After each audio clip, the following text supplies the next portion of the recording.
ಜಗತ್ತಿನ 84 ಲಕ್ಷ ಜೀವಿಗಳು ಅಂತೇಳಿ ಕನಕದಾಸರು ಹೇಳ್ತಾರಲ್ಲ, 84 ಲಕ್ಷ ಜೀವಿಗಳಿಗೂ ಅನ್ನ ಕೊಟ್ಟಿರ್ತಕ್ಕಂಥ ಪುಣ್ಯಾತ್ಮ ಯಾರಾದರೂ ಇದ್ದರೆ ಅದು ರೈತ ಮಾತ್ರ. ಕುವೆಂಪು ಒಂದ್ ಕಡೆ ಬರೀತಾರೆ, ರಾಜ್ಯಗಳಳಿಯಲಿ ರಾಜ್ಯಗಳು ಉದಿಸಲಿ ಹಾರಲಿ ಗದ್ದಿಗೆ ಮುಕುಟಗಳು, ಮುತ್ತಿಗೆ ಹಾಕಲಿ ಸೈನಿಕರೆಲ್ಲ, ಬಿತ್ತುವುದು ಬಿಡುವುದೇ ಇಲ್ಲ.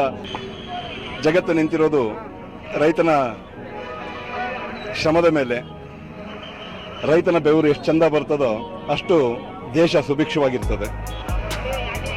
ಬಸವಣ್ಣವರು ತನ್ನ ವಚನದಲ್ಲಿ ಹೇಳ್ತಾರೆ, ಕೃಷಿಕೃತ್ಯ ಕಾಯಕವ ಮಾಡುವ ಸದ್ಭಕ್ತನ ಪಾದಂಗಳ ತೋರಿಸಿ ಎನ್ನ ಬದುಕಿಸಯ್ಯ, ಆತನ ತನು ಶುದ್ಧ ಮನಶುದ್ಧ ಭಾವಶುದ್ಧ, ಆತನ ಮನವಿಗೆ ಹೋಗಿ ಲಿಂಗ ಪೂಜೆ ಕೈಗೊಂಡ ಗುರುವಿನ ಜೀವನ ಪಾವನ ನೋಡ ನಮ್ಮ ಕೂಡಲ ಸಂಗಮ ದೇವ ಅಂತೇಳಿ ವಚನಕಾರರು ಹೇಳ್ತಾರೆ. ಅಂದ್ರೆ ರೈತಾಪಿತನ ಅಂದ್ರೆ ಅಷ್ಟು ಶ್ರೇಷ್ಠವಾದದ್ದು. ಜಗತ್ತಿನ 84 ಲಕ್ಷ ಜೀವಿಗಳು ಅಂತೇಳಿ ಕನಕದಾಸರು ಹೇಳ್ತಾರಲ್ಲ, 84 ಲಕ್ಷ ಜೀವಿಗಳಿಗೂ ಅನ್ನ ಕೊಟ್ಟಿರ್ತಕ್ಕಂಥ ಪುಣ್ಯಾತ್ಮ ಯಾರಾದರೂ ಇದ್ದರೆ ಅದು ರೈತ ಮಾತ್ರ.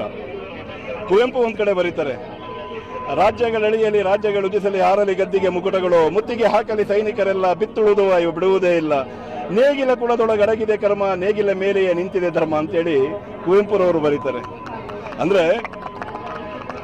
ಅಂದ್ರೆ ನಾವೆಲ್ಲ ನಮ್ಮ ಧರ್ಮಗಳು ಎಷ್ಟೆಷ್ಟು ಶ್ರೇಷ್ಠ ಅಂತ ನಾವೆಲ್ಲ ಅಂದ್ಕೊಂಡಿದ್ದೀವೋ, ರೈತನ ಕುಲ 3 ವರ್ಷ ನೇಗಿಲ ಕುಲ ನೆಲಕ್ಕೆ ಹೋಗಿದ್ರೆ 3 ವರ್ಷ ಈ ಜಗತ್ತಲ್ಲಿ ಯಾವ ಧರ್ಮನೂ ಉಳಿಯೋದಿಲ್ಲ.